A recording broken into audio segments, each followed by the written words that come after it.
Evidence থাকে, কোন evidence যদি থাকে, একমাত্র শুধুমাত্র কেবলমাত্র আখির জামানার পয়গম্বর ছাড়া নন মুসলিমের অধিকার রক্ষার ক্ষেত্রে এরকম কোন কথা কেউ বলেছে, আপনি পারলে আমাকে দেখান, আমাকে দেখান।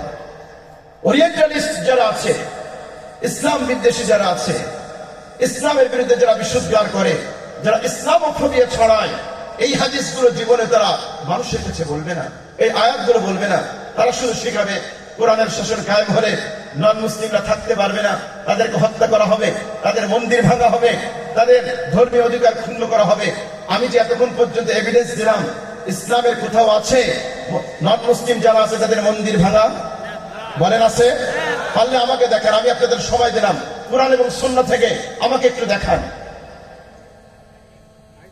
আমাকে একটু আপনি দেখান যে নন মুসলিমের নিরপরাধ নন মুসলিম তার মন্দির আপনি ভাঙবেন, এরকম কোন একটা এভিডেন্স কোরআন এবং সুন্নাহ থেকে আমাকে দেখান, আমাকে দেখান।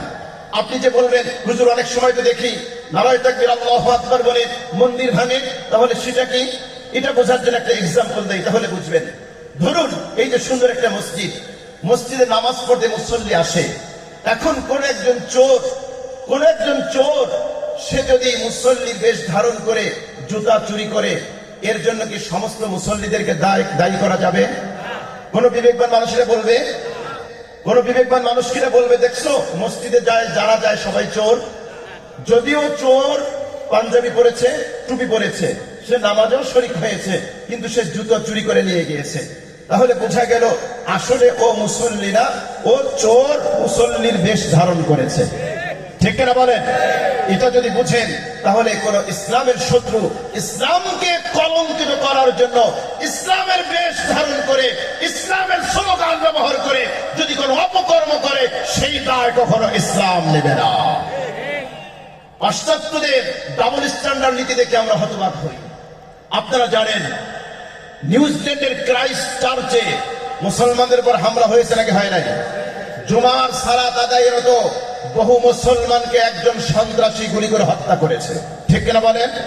আরে কথা বলেন, আপনারা কি ইতিহাস জানেন না? নিউজিল্যান্ডের ক্রাইস্ট চার্চে মুসলমানদের হত্যা করা হয়েছে না? জুমার নামাজে মসজিদে ঢুকে হত্যা করা হয়েছে।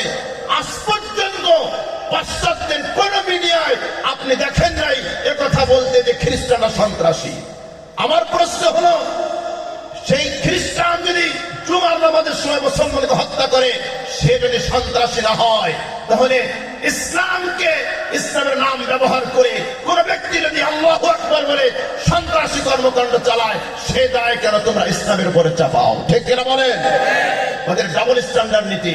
এই জন্য আমি আমার তরুণ যুবকদেরকে বলবো, আজকের অডিয়েন্স বেশিরভাগই তরুণ যুবক, কোরআন পড়তে হবে, সুন্নাহ পড়তে হবে। ওদের কথায় বিশ্বাস করা যাবে না।